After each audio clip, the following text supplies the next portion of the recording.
So we've built in the Hyte Y70 before. It was actually a pretty unique case.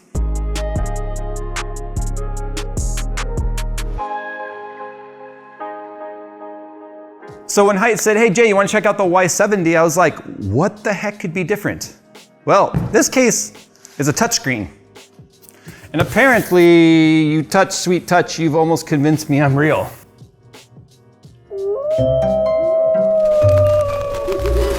So I actually saw this at LTX when we were there.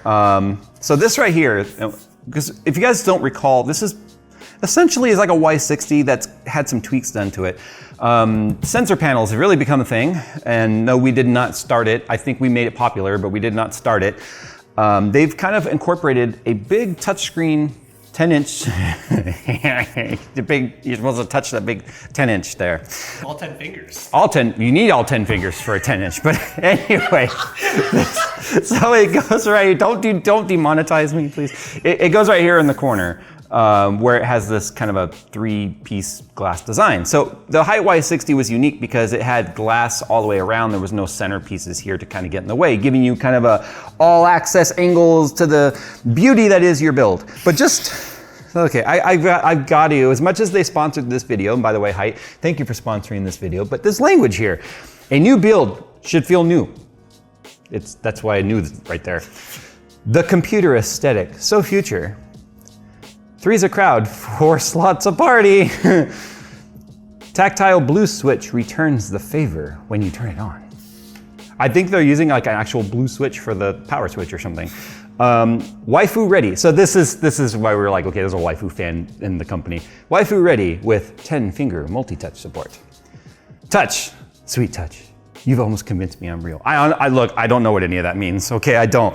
But I do know what computer cases are, and we're gonna look at it. So 4-slot GPU support, though, is actually a pretty cool thing because most GPUs these days, especially 40 series GPUs, are 3-slot. So you need an extra slot of gap there for cooling. Otherwise, a 3-slot card will be right up against the glass, and we all know what happens when you do that. It gets too warm. All right, rubber feet on the bottom. Here's your manual. All right, so this is obviously the star of the I knew it was gonna happen, dang it, plastic and foam. So this is the star of the show right here. This is the sensor panel. Get the side panel off, as you can see, it's got tabs at the bottom, and it's got locator tabs on the top, as well as little ball joints, if you will, to snap it in there. So this is our touchscreen panel right here. So this will be connecting to your graphics card. All right, let's take the top off. In terms of ventilation, pretty much standard. This is all very open mesh. It's actually more open mesh than the Y60, if I recall. It looks like they've opened these gaps up a little bit to get better airflow. It is entirely filtered, so you can just pop this off, get it blown out with your air compressor or data vac.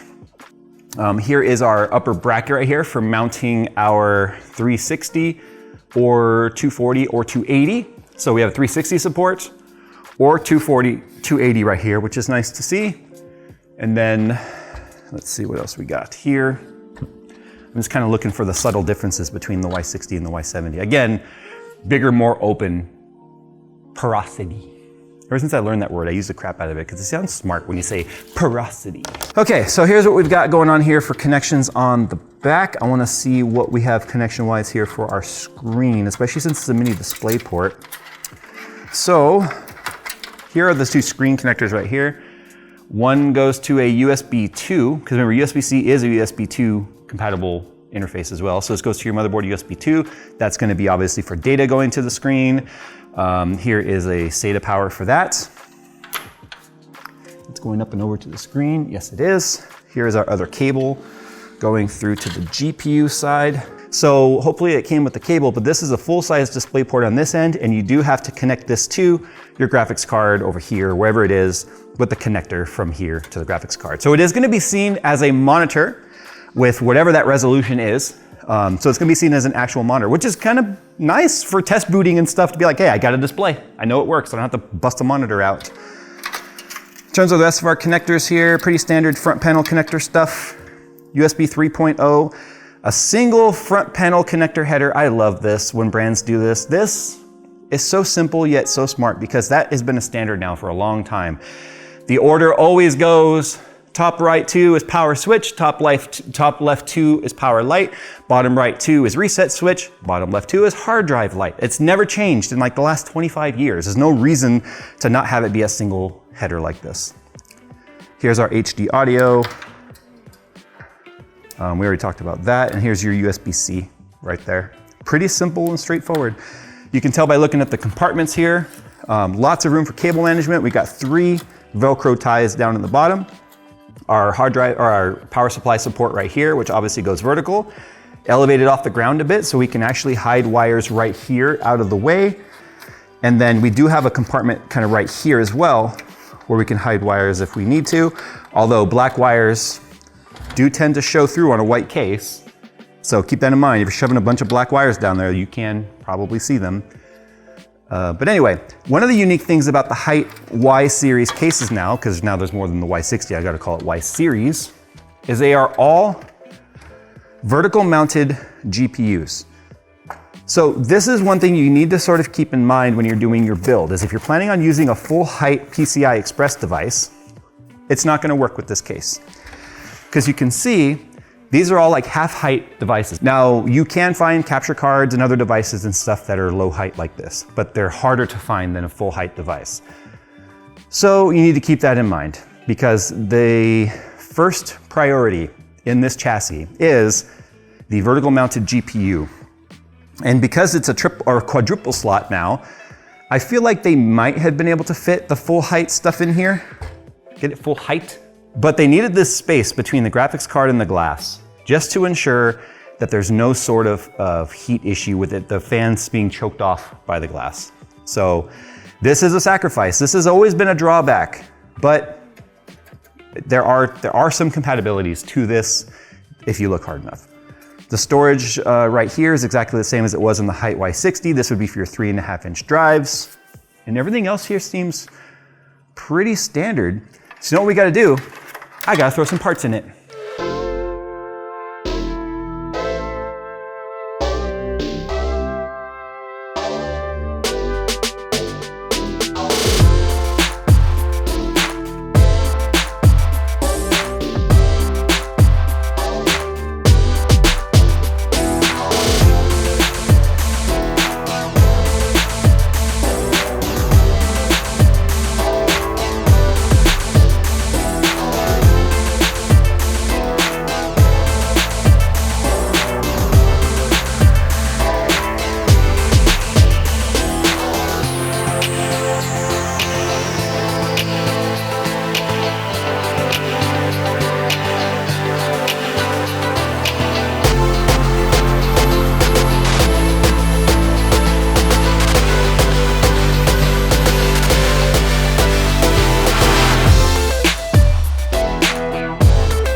Okay, so we've been playing around with this for a little bit. It's actually really, really cool. So technically what we're running right now is a beta software because this was sent to us prior to launch, obviously.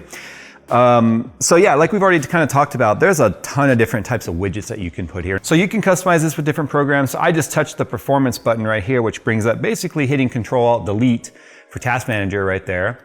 If I hit the File button, right, that would bring up just the File Manager. And then, I don't know, I mean, Paint is on here as an example of launching a piece of software, but you can launch software or games from there. Now, obviously we have kind of a sensor panel deal going on here as well, where we have temperature for CPU, we got GPU, fan, load, fan speed, wattage, draw, all that stuff is available here, which is kind of nice. Block game is actually a game. Oh, this is exactly what the 4090 is for, because technically that is what it's doing, huh? But just kind of like a home screen on a phone, you've got multiple like main screens. So this is kind of like just the main Hyte software there. This is the screen we were on with the widgets and stuff, and then here's emojis and things. You can customize all of this. This is like the media player right here that we showed, calculator, I guess, a blank one. So you can move stuff around. You can change the backgrounds and stuff too. So we'll do that right now. This is in the faces. So faces has to do with like the pages that we're on, essentially. And there's a bunch of different backgrounds that you can choose. Ooh, here's a spacey one. Look at that. It's got that globe kind of turning. We got our fish kind of going nuts over there. There we go. Look at that. That's kind of neat. Goes well with our 4080 theme, like graphics card, which we thought kind of looked like a spaceship. There's just sort of like a science-y looking one. This is pretty cool, I'm not gonna lie. Now you can change the colors, you can do gradients. So it's just a color gradient, right? And you can choose all this from these presets, but every time you select something, it asks you like, Nexus has detected the primary is black, accent is red, and then the text is kind of like a peachy color. And it says you want to apply that to the Y70 or I'll customize myself. So you could change the colors if you wanted. But check this out. The motion backgrounds to me is really, really cool. The amount of options and things that you can do with this is pretty nuts. So now I'm going to choose that background again, but this time I'm going to let it change it all for me. And what you'll notice is that all the colorway on the text and stuff, see, it changes to match the background. So you can mix and match it however you want. Let's talk about the widgets and stuff. If we go over here to faces, these are all the different widgets and things that we can add on there. What I thought was really cool is, check this out, we have Twitch chat. I don't have it assigned to anyone's Twitch right now, like mine or Phil's or anybody's. But let's say you were Twitch streaming, you could have another page over here where you got Twitch chat going. So instead of having to have it on your screen or on another panel off to the side, you could have it right here on your case. Now, yes, this is seen in Windows as a monitor. So if I go display settings, you can see it. There it is right there. And you can see its pixel layout too. It's a very high res screen for its size. Now it is only 60 FPS. I want to point that out. It is a 60 FPS panel. In terms of its PPI, or pixels per inch, it is very, very dense. Almost as dense as this. One of the things I want to point out though is the Hyte software can control a lot of third-party RGB products for like mice and keyboards and stuff. Like it'll control like the K70 from Corsair. There's a whole list of it in there. It wasn't able to control like our RAM or our motherboard lighting or anything like that. That would have to be done through, like Corsair's RAM has to be done through IQ and all of that. But there is some integration with third-party plugins. That way you can have like all your peripherals and stuff sort of match what's happening with the widgets and your lighting and stuff on here, which is pretty neat. It even has IFTTT, so it's grayed out right now because we didn't set it up. But I actually use IFTTT in my gaming setup at home. Like I've got, when I play scary games, I've got my horror games button, which I click, which will bring all the lighting down to where I want it, changes all the colors, changes my key lighting, and everything goes to that particular scene. When I'm doing talking head stuff or I'm just doing just chat, if I hit that, it changes everything to a different scene. That's all done through IFTTT. So the very same thing can be done here. Instead of having like another, like an Elgato button device, you could do it right here. And that's the nice thing about them integrating a digital touchscreen on here so that you essentially have a pretty efficient use of space, monitor plus touch. So similar to a smartphone, if you swipe down from the top, you get some system functions here. So you get your brightness, which only controls the, which only controls the brightness of this particular panel, not everything, but you can turn the panel brightness up and down from right here, which is kind of nice because this is facing you. If you're kind of gaming at night and you want things to be bright, you can quickly turn it down.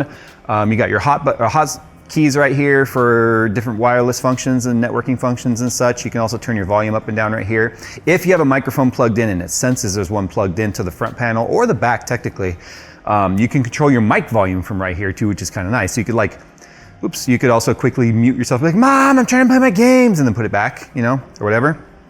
So it's actually, it's pretty cool. I mean, there's so many things that you can do with this. Now, at the end of the day, it's not just a Y60 with a screen in the corner glass right here. They've made the airflow better. They've increased the airflow. You've got your quadruple slot compatibility now so that you have a 3-slot card like this one in there, and then an entire slot plus the width between that last slot and the glass for plenty of airflow for that GPU. So you got lots of airflow happening there. You have open vents in the bottom now, which have opened up significantly, at least 50% more airflow coming into the bottom. So if you put bottom fans there to feed up into your graphics card, you're getting way better airflow than before. Now the Y60 wasn't bad. There was room for improvement, and that's exactly what they've done here. So I just chose to use intake fans on the back motherboard side, and then because of the way that the glass is angled right here, or the screen, this air is just bouncing off here, swooping around to the front, feeding the graphics card, as well as the top AIO that I have right here for the CPU. But you could put a ton of fans in here. I chose 2 140s on the back right here. I could have done 3 120s. You could put additional fans in the bottom, helping blow air up. You could do a 360 on the top. I did a 240. I had 280 up here with 2 140mm fans, which should be plenty for this type of setup given the amount of volume that there is in here. But on the back, when it comes to the grommets, I love how they kind of carried that over from the Y60, where the grommets are not just a piece of rubber protecting the edge of the metal, but actually a channel to push the wires down the correct way and blocks off from being able to see any of the wires behind it. So there's just so many little things that make a chassis like this a lot of fun to build in. It's extremely builder friendly in the sense that there's plenty of room to work on things. Things are clearly labeled. There's no guesswork as to what goes where. There's plenty of room, so it's easy when it comes to cable management. Lots of room for custom water cooling if you wanted to do radiators and water blocks and all of that. But I chose a fairly straightforward type of build here with an AIO and an air-cooled card to show you that you don't have to go over the top like that in a system like this. But what gives this system that premium feel, obviously, is the panel right here, which I think is just nice to see. I wish Hyte should consider selling this panel as like an upgrade to other cases outside of their own, because I know people would eat this up. Now you might be asking yourself, Jay, if it's just an extra panel, like I can show you right here, it is seen as just another screen. What makes it so special? Well, because of the fact that it's got the USB integration with their own software, means that the changes you make in their software appear on the panel automatically. So you don't have to like arrange things as you would like almost like tiling with a regular sensor panel or going through all like the AIDA64 stuff that we've done not reviews, but guides on. AIDA64 has a pretty steep learning curve when it comes to setting all that up. Not to mention you change out pieces of hardware, then you got to redo all those sections, and it's a lot of manual work that can take hours and hours. Now you've got software like this that just integrates it by default, sensing all of the hardware. If I was to change my graphics card, it would automatically update itself and be like, here's all your new graphics card stuff, and it'd still be exactly where you left it. So it takes all the manual aspect out of sensor panels, and not to mention it's bigger than any of the panels we've been able to do this with. All right, so once again, a huge thanks to Hyte for sending us the Y70 to take a look at. I also have it in good faith that another really interesting product is gonna be coming out very soon from Hyte, one that you guys are gonna wanna check out that will be integrated into this particular case once that's ready, giving us an even cooler, I've said too much, way of building in a Hyte Y70 or Y60 case. All right, guys, check out the description below. You guys can find links to this as well as the other Hyte products. I'm pretty impressed. It's hard these days to come out with something different and new that's just, now here's another rectangle with some crap in there. You know, it's actually innovative and different and easy to use, and it's nice and refreshing to see something come out that is outside of our status quo. All right, guys, thanks for watching, and as always, we'll see you in the next one. And I'm going back to my block game. Blip.